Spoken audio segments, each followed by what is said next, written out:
next guest speaker is Rozzy Scott, a physiotherapist and a pelvic health specialist.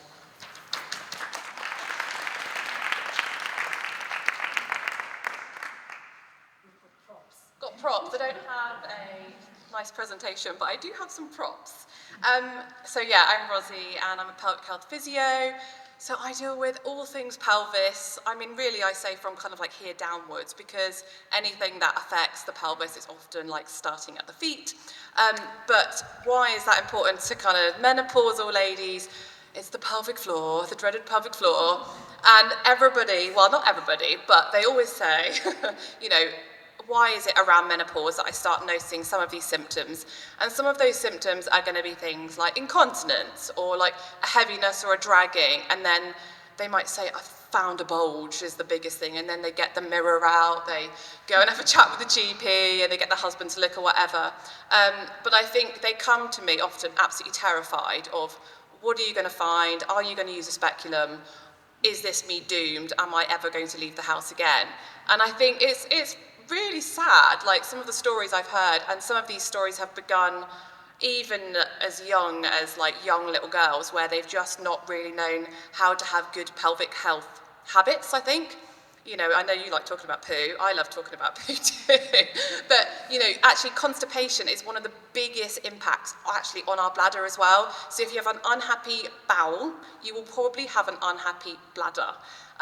So I think I'm going to get you up now, because we've been sat for a while. My bum is numb. I don't know about everybody else. And I'm going to keep this really practical. So, everybody get up.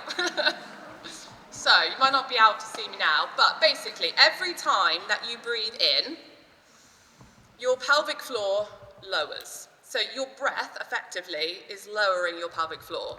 And every time you breathe out, your pelvic floor will lift. So, naturally, whether you know it or not, your pelvic floor is moving, which I think is a good start, because everyone says to me, how do I know if my pelvic floor is working?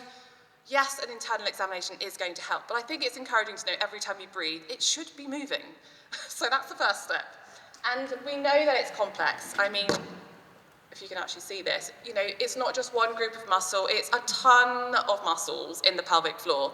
And even if we say, right, well, just do your squeezes, yes, that's going to help, but all the things that we're going to be talking about hopefully in the yoga and like general movement, boxing, you know, I think that's really, really important, because every time you move, your pelvic floor is going to be activated. So yay. So the first thing that I want you to do, so if I come over here, is if you stand with your feet parallel and then try and draw up your pelvic floor. So what I'm talking about is trying to stop yourself from farting or passing wind, and imagine the zip from your thumb right through to the front. Then you can do this too. So try drawing up your pelvic floor without kind of loads of lots of action. Where does that feel like it is getting a contraction? Does it feel more at the middle? Does it feel at the back? Does it feel like... Not sure? Middle? Yeah. Now put your heels together so you're like a duck. Ballerina pose. Now try and do the same thing. Where does that feel? That, in mine, feels right near my bum, right near my anus. Okay, now toes in. And drawing up. So that for me is right where my wee is probably going to come out.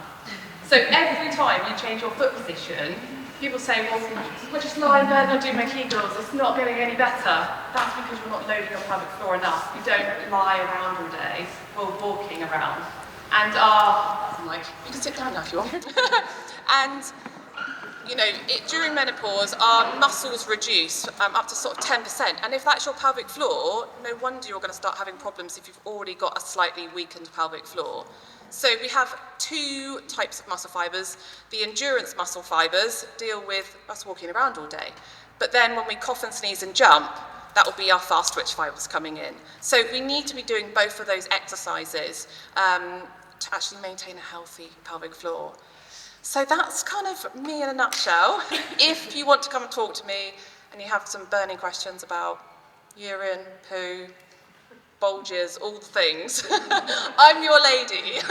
I do see clients privately, but I'm going to be hopefully doing some work within the NHS as well. I've been a physio for quite a long time now, plus 12 years, and really got into pelvic health when I had my boys and just realised there was sort of lack of help out there, sadly, and that's what inspired me to be a pelvic health physio.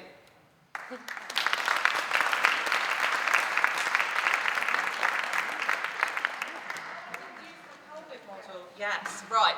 The last quick thing is just to show you how much is actually packed into a pelvis. So at the front, you've kind of got the bladder, then you've got your uterus, your ovaries, right at the back is the bowel. So that's what I mean, that if things are unhappy in the bladder or the bowel, or, you know, things like endometriosis, everything is probably going to be relatively unhappy. So that was kind of like my little demonstration of the pelvis. This will be available to, you know, rummage through. Yeah. More things you can look at on Rozzy's table. Interesting things. So yeah, thank you, Rozzy. And again, Rozzy will be doing a taster session at the gallery around pelvic floor health, and again, it will be advertised on our Eventbrite, again free to access, but obviously a limited amount of spaces.